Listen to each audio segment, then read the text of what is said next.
दोस्तों good evening. आज 1 जून 2021 हम लोग आज पढ़ने जा रहे हैं मैट्रिक्स। इस पुस्तक मैट्रिक्स के हम कुछ क्वेश्चंस आपको कराएंगे। आपको लगता होगा कि मैट्रिक्स को सुनते ही आपको लगता है कि नहीं ठीक है, बहुत अच्छे क्वेश्चन हैं, हम लोग फटाफट कर लेंगे, कोई दिक्कत नहीं है। लेकिन ऐसा नहीं है। बहुत सारे क्वेश्चन ऐसे होते हैं जिनके बारे में हमें जानकारी नहीं होती और हम मैट्रिक्स प्रॉपर नहीं कर पाते। तो आज के जो हमारे क्वेश्चन हैं वो special on the topic of matrix है, जो कि टीजीटी पीजीटी के स्टूडेंट के साथ साथ क्लास 11th और 12th के क्वेश्चन में जो बच्चे हैं उनके लिए भी। तो चलिए आइए आपको दिखाते हैं अच्छे अच्छे क्वेश्चन। वैसे आज 3 दिन के बाद आपसे मिले, कोई बात नहीं, हम लोग कंटिन्यू करते हैं। आइए प्लीज देखिए दोस्तों, ये मैट्रिक्स के कुछ क्वेश्चंस हैं। ये जैसे पहला क्वेश्चन आज हम ले रहे हैं टीजीटी 2004 का है। यहाँ मैट्रिक्स ए गिवन है अल्फा जेड जेड अल्फा और determinants of A cube given है 125। आपसे अल्फा पूछा गया है। ये 4 ऑप्शन है 0 plus minus 2 plus minus 3 plus minus 5। तो देखिए आपने ये मैट्रिक्स लिया, इसकी ये value determinants cube equal to 125 given था। इसका मतलब हुआ अगर हम सिर्फ डिटरमिनेंट ए निकालेंगे तो उसका क्यूब रूट आएगा जो कि फिफ्थ हो जाएगा। अगर आप मैट्रिक्स को सिंप्लीफाई करते हैं, डिटरमिनेंट्स निकालते हैं, डिटरमिनेंट्स वैल्यू निकालते हैं, डिटरमिनेंट्स की वैल्यू तो alpha square minus Z square is equal to 5 होगा। ठीक है, अब इन दोनों में इधर alpha is equal to this, इधर Z square equal to this, क्योंकि ये फैक्टर्स माने जाएंगे। तो इसका अगर आप अल्फा वैल्यू निकालना चाहते हो तो alpha means under root plus minus 5, that is plus minus 5। तो ऑप्शन नंबर सी डी आपका करेक्ट हो जाएगा। नेक्स्ट क्वेश्चन है, if A and B are the 3 by 3 matrix, determinants A is equal does not 0, then which of the following is true. यहाँ पर है determinants A B is equal to 0 implies that determinant b equal to 0. Determinant a b is equal to 0 implies determinant b is equal to 0. Determinants a plus a equal to 2 times determinants a, none of these. ये TGT 2009 का question है। तो वैसे तो अगर आप देखें तो इसमें जो ऑप्शन नंबर 1 2 है ये तो देखते ही कैंसिल हो जाता है, क्योंकि ये डिटरमिनेंट्स की प्रॉपर्टी है और डिटरमिनेंट्स की प्रॉपर्टी के अकॉर्डिंग अगर आप डिटरमिनेंट्स ए बी को 0 टेंड करते हैं तो डेफिनेटली जो डिटरमिनेंट्स बी है उसे ही 0 मानेंगे। क्यों? क्योंकि डिटरमिनेंट्स ए आपका 0 नहीं गिवन है। तो फाइनली आपकी प्रॉपर्टी यही हो जाती है, इसलिए डायरेक्ट आप ऑप्शन टिक कर सकते हैं, option number B. Let I be the unit matrix of the order n and the adjoint 2a is equal to 2 to power pi, then p is equal to, देखिए बहुत अच्छा question है, TGT 2009 का question है। और इसमें देखिए क्या है, determinant adjoint 2i is equal to 2 to power pi given है। तो आपको ये p अननोन निकालना है, 4 ऑप्शन है n-1 n1 n2। ये भी एक प्रॉपर्टी है दोस्तों, एडजॉइंट के आई अगर लिखा है तो आप इसको लिख सकते हैं k to power n-1 into i, i means unit matrix. तो अगर आप इसको और इसको कंपेयर करें, जो आपका क्वेश्चन गिवन है, इसको और इसको कंपेयर करें तो आप देख पाएंगे कि यहाँ पर जहाँ p है वहाँ क्या लिखा हुआ है n-1। तो इसका मतलब हुआ है कि n-1 p की वैल्यू को इंडिकेट करता है। तो option number A is correct. तो आप देख सकते हैं छोटे छोटे क्वेश्चन हैं, लेकिन अगर नहीं आते तो आप छोड़ देंगे। ऐसे ही if matrix A is 2 1 3 5 and inverse आपको इसका फाइंड आउट करना है, टीजीटी 2003 का है। देखिए इन्वर्स भी बहुत इजी तरीके से हम फाइंड आउट कर लेते हैं।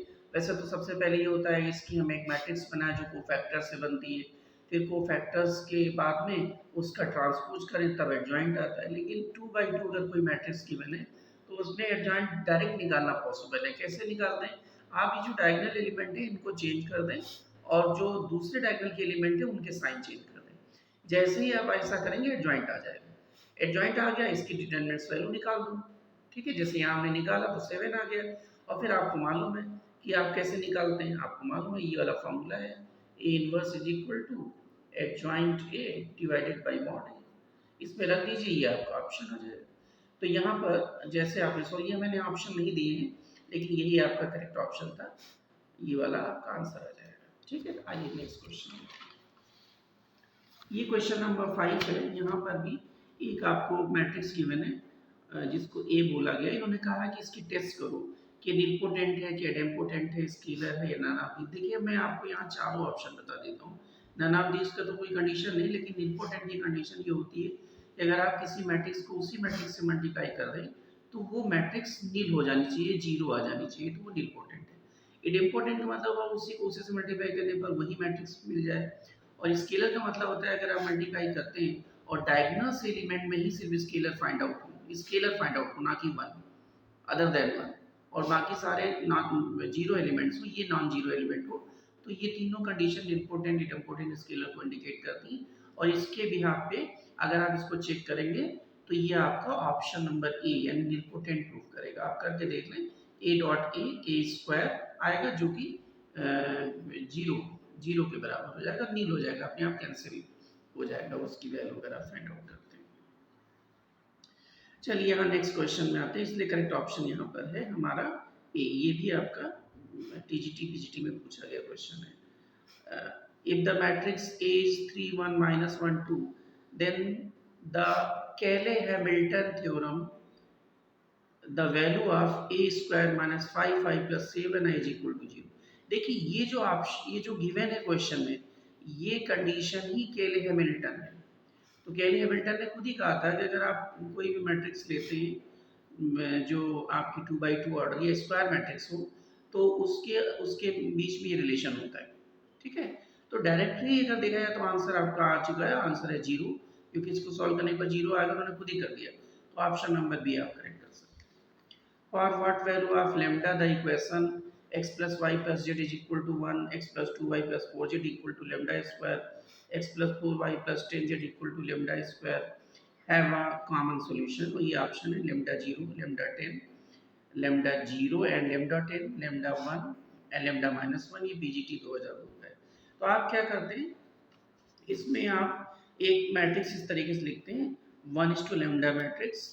वन इसको आप जैसे लिखेंगे तो आपके जो मैट्रिक्स जो इक्वेशन है उनके आप कोफिशिएंट से ये मैट्रिक्स तैयार करेंगे, और ये जो राइट साइड में कांस्टेंट गिवन है यहाँ, इनको आप यहाँ लिख सकते हैं इस तरीके के साइन लगाकर।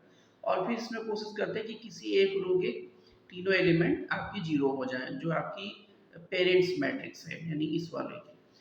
तो जैसे हमने R2 को R2 माइनस R1, R3 को R3 माइनस R1 किया और जब प्रॉपर्टी लगाई तो देखिए ये चीज़ें आपको आ जाएंगी 1 1 1, यहाँ पे भी 1 0 1 3 lambda square minus 1 0 3 9 lambda square minus 1। और फिर से हमने क्या किया कि अप्लाई कर दिया C3 equal to C3 minus 3C2। जब आप इसको अप्लाई करेंगे तो यहाँ जाएगा 1 1 माइनस 2 1 0, ये 0 0 1 है, हमने स्पेस नहीं था तो 0 1 कर दिया, ये 0 lambda square minus 1 0 3 0 lambda square minus 1। Further हमने R3 equal to R3 minus 3 R2 किया, और जैसे इसको किया तो आप देखेंगे कि ये वाले सारे एलिमेंट जीरो हो जाएंगे। तो हमारी एक इतने वाले मैट्रिक्स में एक कोई रो जीरो जीरो हो गई। जैसे जीरो जीरो होती है तो जिस रो में जीरो जीरो है, इसका मतलब इस एलिमेंट को किसी से भी कंपेयर कर सकते हैं। तो इसको जब आपने कंपेयर किया किसी के भी कोई भी जीरो ले लीजिए जीरो, तो यहाँ से जो लेम्डा की वैल्यू आती है वो इसका ऑप्शन है। तो इसका मतलब उसका जो कॉमन सोल्यूशन हो गया आपके वो प्लस माइनस 1 आ गया, यानी ऑप्शन नंबर आपका डी करेक्ट है।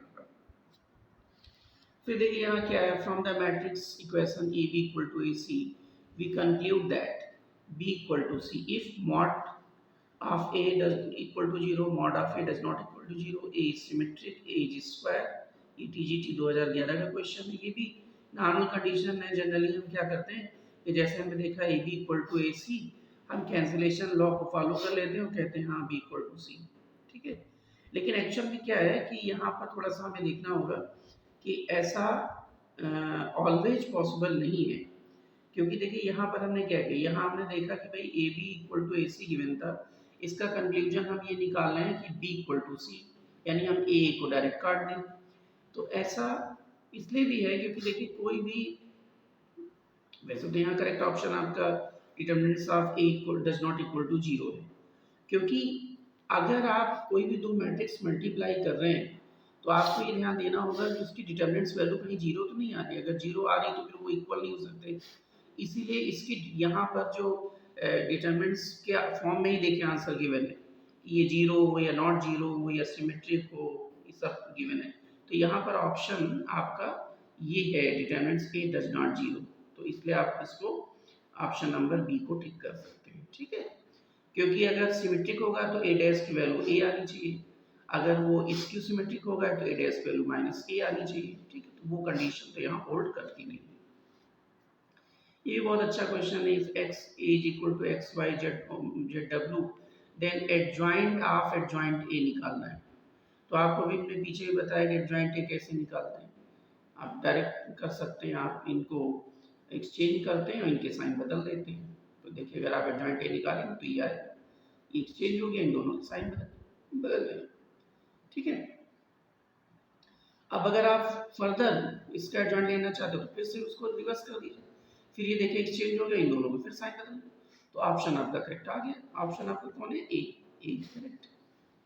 यहाँ पर देखिए इफ फंक्शन गिवन है x square minus 5x plus 7 और determinant A matrix A given है 3 1 माइनस 1 2, देन एफ ए की वैल्यू यानी जहाँ जहाँ x है वहाँ ए रख दो, एक फंक्शन बन जाएगा। जब आप इसको रखेंगे तो देखिए केले हैमिल्टन रिजल्ट आ जाएगा, जो मैंने पीछे भी आपको बताया था। तो कुछ करने की जरूरत नहीं, जैसे रिजल्ट आता है इसको आप डायरेक्ट जीरो कर सकते हैं। 7 अगर है भी तो उसके साथ 7i मान सकते हैं, क्योंकि किसी भी कांस्टेंट के साथ अगर i हो तो वो कांस्टेंट ही होता है, इसलिए तो केले हैमिल्टन की रूल से इसको डायरेक्ट आप जीरो कर दें, कोई सॉल्व करने की जरूरत नहीं। तो करेक्ट ऑप्शन आपका है यहाँ सी, ठीक है। चलिए आज हम आपको 10 क्वेश्चन करा पाए हैं और हम और भी आपको बहुत सारे क्वेश्चन देखे हमारे पास अच्छे अच्छे हैं जो कि डिफरेंट एग्जाम्स में ही पूछे गए, उन्हें हम कल की वीडियो में देखेंगे। तो तब तक के लिए आप इंतजार करें और हमारे इस वीडियो को देखें। अगर आपको अच्छे क्वेश्चन लगते हैं तो आप इनको जरूर देखें, सब्सक्राइब करें, लाइक करें, दूसरों को शेयर करें। Thank you.